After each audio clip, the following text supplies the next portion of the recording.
Kamusta po? Ngayon po ay pag-uusapan natin ang ilang karaniwang issue sa kalusugan ng pag-iisip ng mga kabataan. Ito po ay binuo ni Dr. Polly Shaula, isa po siyang registered provisional psychologist. Dinisenyo po ito ni Kavita at ako po si Adam Mela, ang ating community coordinator.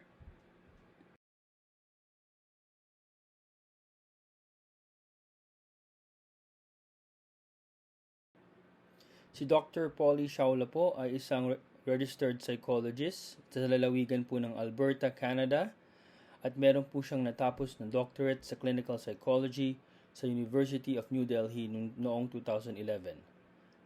Dalubhasa po siya sa PTSD, komplikadong trauma, mga kondisyong psychiatric tulad ng psychotic spectrum disorder, borderline personality disorder, mood at anxiety disorder, mga karamdaman sa pagkain, malalang pananakit at mga aksidente sa sasakyan at lugar ng trabaho. Paano nagsisimula ang mga pangunahing hamon? Nagsisimula po ito sa mga karamdaman sa pagkain, isa pong kondisyon sa kalusugan ng isip na kinasasangkutan ng hindi malusog na kaugnayan sa pagkain at imahe ng katawan. Pangalawa naman po ang paggamit ng substance. Paggamit ng substance sa mga bata at kabataan ay maaaring bumuo ng mga mekanismo sa pagharap ng stress, trauma, or peer pressure. Mga nakakapinsalang pag-uugali. Ang pananakit sa sarili ay isang komplikadong issue na kadalasang nagmumula sa kawalan ng kakayahang magproseso ng matinding emosyon. Mga pagkagumon sa paglalaro at internet. Sa isang mundong hinimok ng teknolohiya, ang paglalaro at paggamit ng internet ay lalong nagiging karaniwan. Ang oppositional defiant disorder, ito naman po ay nagiging hamon para sa mga magulang at tagapagturo. Nililarawan po nito ang pagsuway at pagsalungat sa mga otoridad. Ang importante po dito ay dapat malaman natin na magtulong-tulong po ang magulang, mga tagapagturo at profesional para po maiwasan ang mga pangunahing hamon na ito. Ano ang eating disorders? Ang unang karaniwang uri ng eating disorder na narinig po natin ay yung anorexia nervosa. Ang mga may anorexia ay kadalasang may mapanganib na mababang timbang sa katawan at maaaring magdusa mula sa malubhang komplikasyon sa medikal, kabilang na ang mga problema sa puso at osteoporosis. Pangalawa naman po ang bulimia nervosa. Kinasasangkutan ng mga cycle ng binge eating na sinusundan po ng purging, tulad po ng pagsusuka, labis na pag-ehersisyo at paggamit ng mga laxative. Maaaring mapanatili ng mga individual ang isang normal na timbang, ngunit ang pag-uugali ay nagdudulot ng malubhang pinsala sa sistema ng pagtunaw at puso. Ang binge eating disorder naman ay yung kinakasasangkutan po ng pagkonsumo ng maraming dami ng pagkain sa maikling oras nang wala namang pong purging. Ang mga individual ay kadalasang nakakaramdam ng kawalan ng kontrol sa kanilang pagkain, na humahantong po sa pagkakasala, kakahiyan at mga problema sa pisikal na kalusugan. Mga salik sa panganib at mga babala. Ang impluwensya ng kultura at media. Ang media ay maaaring magkaroon ng malalim na epekto na lumilikha ng hindi makatotohanan ng mga inaasahan. Ang social media po ay gumaganap din ng isang papel sa pamamagitan ng pagtaas ng presyon upang tumingin sa isang tiyak na paraan. Pamilya at genetic na mga salik. Ang mga karamdaman sa pagkain ay madalas tumatakbo sa pamilya. Ang dysfunctional na dynamics ng pamilya gaya po ng mataas na antas ng conflict, over-control o diin sa pisikal na anyo ay maaaring magpataas ng panganib. Mga emotional na salik, ang kasaysayan ng trauma, mababang pagpapahalaga sa sarili, pagkabalisa at pagiging perpekto ay maaaring mag-ambag ng pagkakaroon ng karamdaman sa pagkain. Mga epekto sa kabataan. Ang mga karamdaman sa pagkain ay maaaring mangambala sa normal at paglaki at pag-unlad ng kabataan. Kahalagahan ng maagang pagtukoy. Ang maaga pong pagtuklas at interbensyon ay mahalaga po para mapabuti po ang resulta sa pag-address po ng mga eating disorders na ito. Ang paggamit ng substance ng kabataan at ang epekto nito.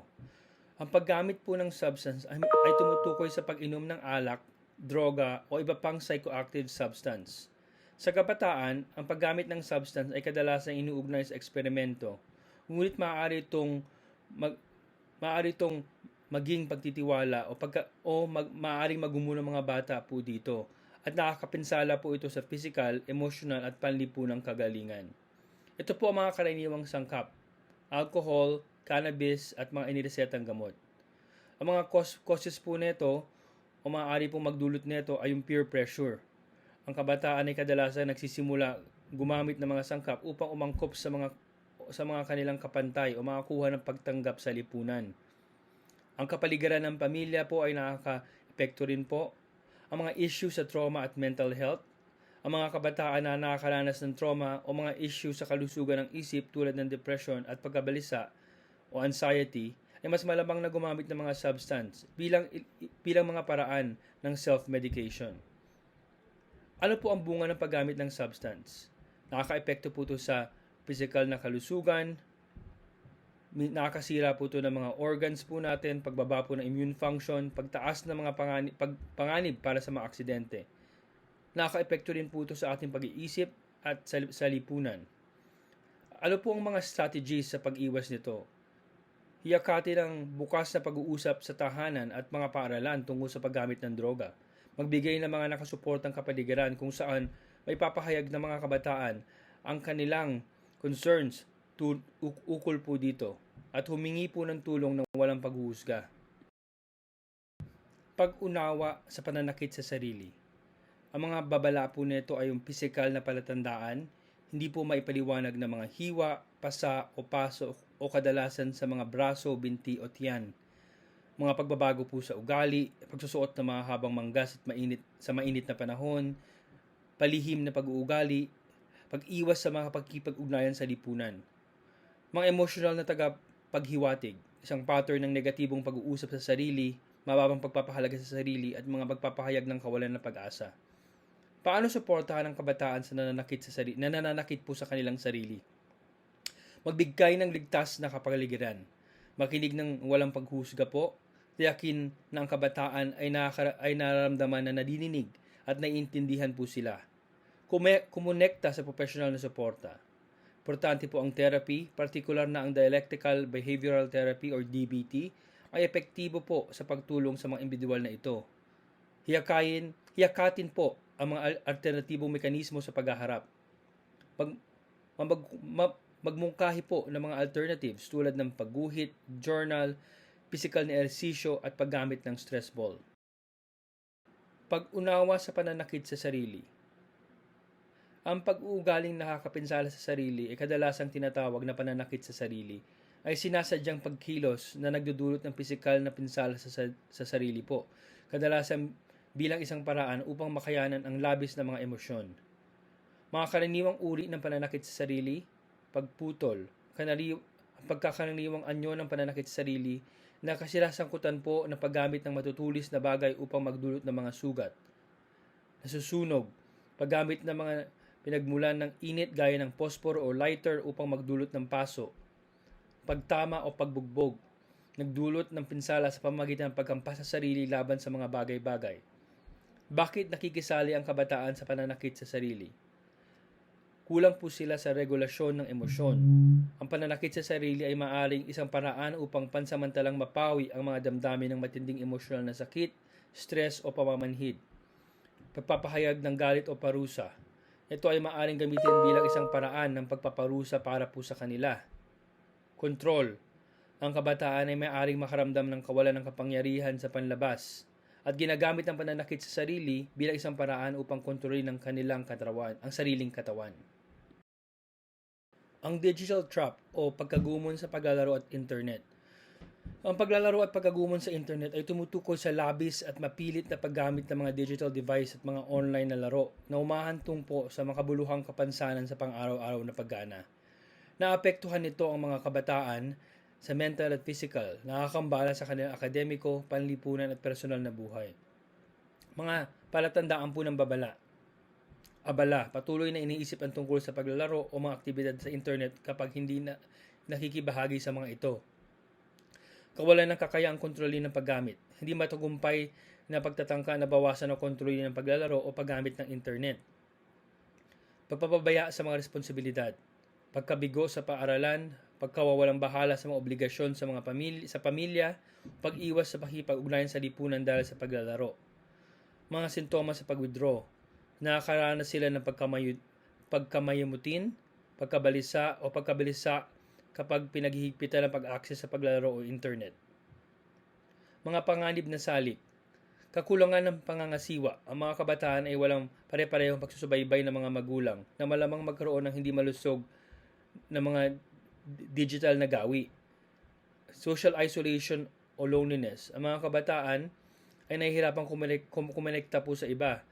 Kaya minsan ginagamit nila ang online na kapaligiran para sa koneksyon.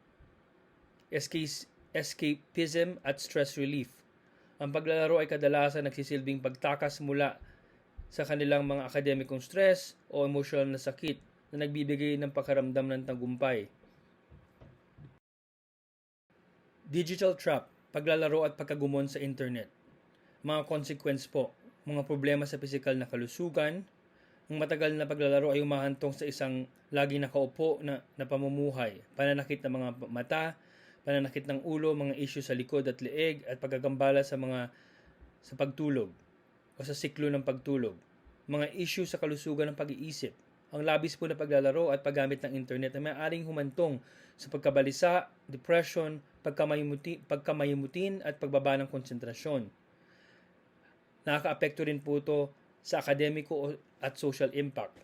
Ang tumataas ng oras ng paglalaro ay nagresulta na pagbaba ng oras ng pag-aaral at pagganap sa akademiko.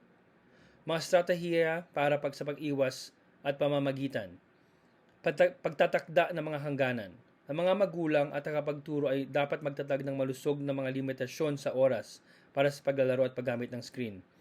Ang pagpapatupad ng mga device-free zone sa bahay tulad ng sa pagkainan o sa oras ng pagtulog ay nakakatulong na bawasan ng sobrang paggamit. Paghihikayat sa mga offline aktibidad. Ang pagtataguy ng pakikilahok sa sports, mga panlabas na libangan o iba pang aktibidad ng social group ay maaaring magbigay ng alternatibo sa paglalaro. Mga grupo at pagpayo sa suporta. Ang professional na therapy tulad ng cognitive behavioral therapy ay nagpapakita ng matinding epektibo sa pagbabawas ng problemang paglalaro po. Pag-unawa sa oppositional defiant disorder. Ang oppositional defiant disorder ay naililarawan sa pamamagitan ng isang pare-parehong pattern ng paghamon, masuwayin at paggalit ng pag-uugali ng mga otoridad.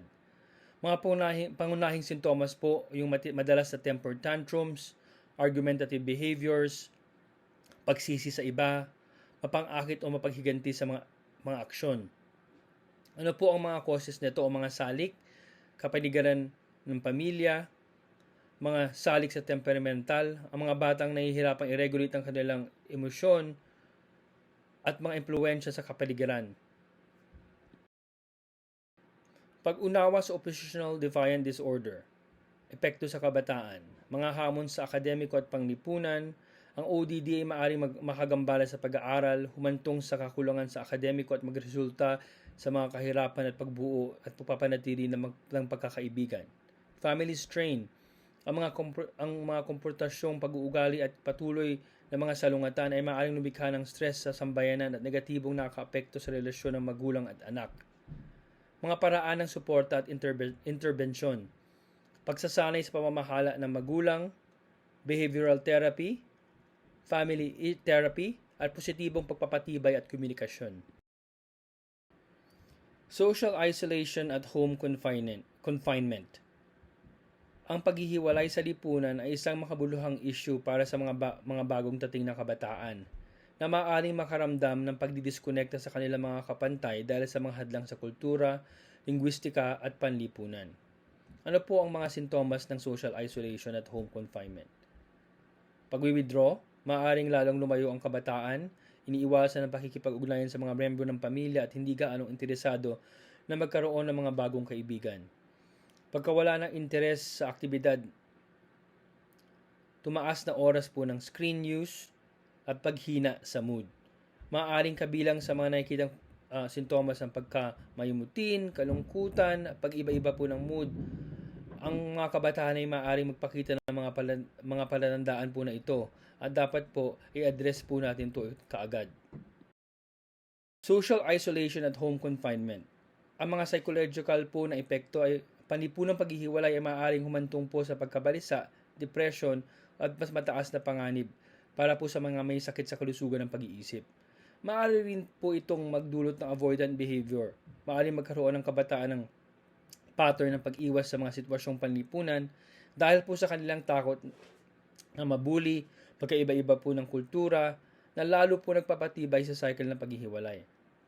Ano po ang mga sanhi na to? Mga hamon sa pag-aangkop ng bagong kultura, takot po sa bullying at diskriminasyon, mga paghihigpit ng magulang dahil sa alalahanin sa kaligtasan. Ano po ang maaari natin gawin o mga psychological interventions? Panghihikayat sa mga nakabalangkas na routine, virtual social na makikipag-ugnayan, mindfulness at coping techniques, at mga programa pong edukasyon para po sa mga magulang. Marami sa mga hamon na tinalakay po natin tulad ng karamdaman sa pagkain, paggamit ng substance, pananakit sa sarili, pagkagumon sa paglalaro at ODD ay kadalasang pwedeng mangyari po sa isang individual. Mga karaniwang panganib na saligpulot po ng trauma, pagkakalantad sa pang-aabuso, kapabayaan o anumang anyo ng trauma ay sa maagang pagkabata ay maaaring humantong po sa isang hanay ng mga issue sa emosyonal at asal. Mga issue po ng kalusugan ng pag-iisip. Ang pagkabalisa at depresyon ay kadalasang kasama ng iba pang mga issue tulad ng paggamit ng sangkap, pananakit sa sarili at mga karamdaman sa pagkain na nagsisilbing sanhi at epekto ng mga pag-uugaling ito. Ang dysfunctional po na pamilya, ang kakulungan po ng suporta at pag-aalaga ng mga relasyon po sa pamilya ay nagdudulot rin po na ito. Importante po ang maagang pamamagitan.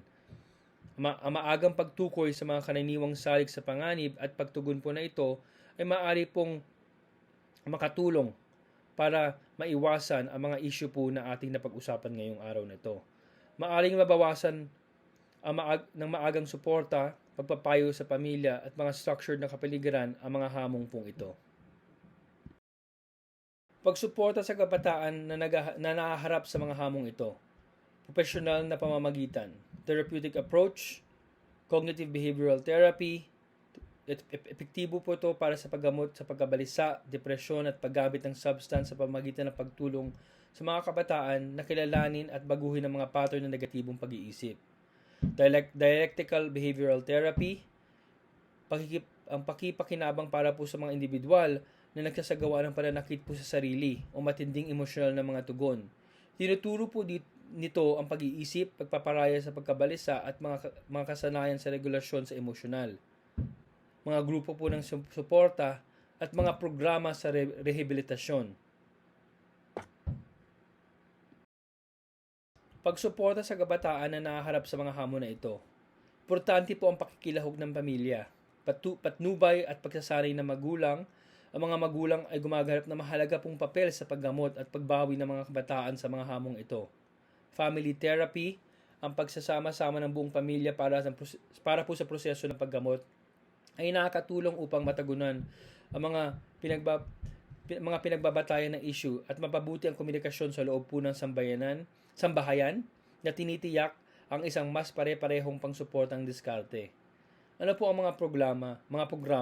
Ang mga programang pangkomunidad tulad po ng mga sentro ng kabataan at mga aktibidad pagkatapos ng paaralan ay maaari magbigay ng mga positibong outlet para sa mga bata at tulungan silang bumuo ng malakas na kasanayan sa lipunan at pagpapahalaga sa sarili. Mga awareness workshop, pag-oorganisa ng mga pang-edukasyon ng workshop para po sa mga kabataan ay nakatulong rin po para po ma-address itong mga problemang na pag-usapan po natin ngayon. Kailangan po natin iparamdam na present po tayo sa mga kabataan. Kailangan po natin makinig ng walang paghuhusga, patunayan ng kanilang mga damdamin, tulad po ng pagkasabi na naiintindihan ko na ito'y talagang mahirap para sa iyo. Importante rin po na bukas ang ating komunikasyon. Lumikha ng ligtas na lugar para sa pakikibahagi. Tiyakin sa kanila na maaari sila magsalita ng walang takot sa parusa o paghatol. Magtanong rin mga open-ended na tanong. Ano ang nararamdaman mo noon? At higit sa lahat po, importante po ay maging mapagpasensya po tayo sa mga kabataan. Iwasang pilitin sila magbukas at mas importante po na igalang po natin ang kanilang nararamdaman. Pagbibigay po ng practical na suporta, kailangan po tumulong na bumuo tayo ng malulusog na mekanismo sa pagharap, tumulong sa paghanap ng professional po na tulong, suportahan ang kanilang paglalakbay. Tungkulin po ng paaralan, guro at miyembro ng komunidad ang mga programa sa kalusugan sa pag-iisip na nakabatay sa paaralan, pakikipag-ugnayan sa komunidad, at kahalagan ng empatiya. Ang empatiya ay susi sa pagbuo ng tiwala at pagpapakita sa kabataan na hindi po sila nag-iisa. Pagbuo ng isang nakasuportang kapaligiran. Recap ng mga hamon sa hinaharap ng kabataan. Ulitin ang mga issue sa kalusugan ng isip at mga hamon sa pag-uugali na maaaring harapin ng mga bata, tulad po ng karamdaman sa pagkain, paggamit ng droga, pananakit sa sarili at pagkagumon sa paglalaro at ODD. Paglikha ng isang komunidad ng pangangalaga. Tungkulin ng mga magulang at tagapag-alaga. Ang mga magulang at tagapag-alaga ay sentro sa pagsuporta sa mga kabataan sa kanilang pakikibaka. Ano po ba ang tungkulin ng mga educator at sistema ng paaralan? Ang paaralan ay isang kritikal na network ng suporta para po sa kabataan. Pagbibigay ng access sa mga serbisyo sa kalusugan ay nakatulong po sila sa kanila at sa mga kabataan para po ma-address ang mga problemang kanilang haharapin. Tungkulin na mas malawak na komunidad, ang buong komunidad, kabilang na ang mga lokal na negosyo at mga organisasyon ay dapat magtulungan upang lumikha ng isang kapaligiran na sumusuporta sa mental na kagalingan ng kabataan. Kung ikaw o isa pong tao kilala mo po ay nasa agarang panganib o nangangailangan po ng agarang suporta, tumawag po ng 911. Again, tumawag po ng 911. Kung ikaw o isang taong kilala mo po ay nag-iisip na subukang magpakamatay, tumawag po sa 988 para po sa agarang suporta. Mga magagamit po natin ang tulong ng 988 or Suicide Crisis Helpline. Talk Suicide Canada, 211, 24/7 suporta sa krisis at virtual na serbisyo, Counseling Alberta, Alberta Mental Healthline, Virtual Opioid Dependency Program, Alberta Addiction Healthline, Kids Help Phone, Kickstand Connect, at HealthLink. Ang HealthLink po is 811 po ang number. Para po sa mga libreng serbisyo sa pagpapayo, mangyari pong mag-email po sa Free Psychological Counseling at ucca.ca. Again po, pwede po kayo mag-email sa Free Psychological Counseling at ucca.ca para po sa mga libreng serbisyo sa pagpapayo. Maraming salamat po sa inyong pakikinig at sana po ay meron po kayong natutunan sa ating mga pinag-usapan po ngayon.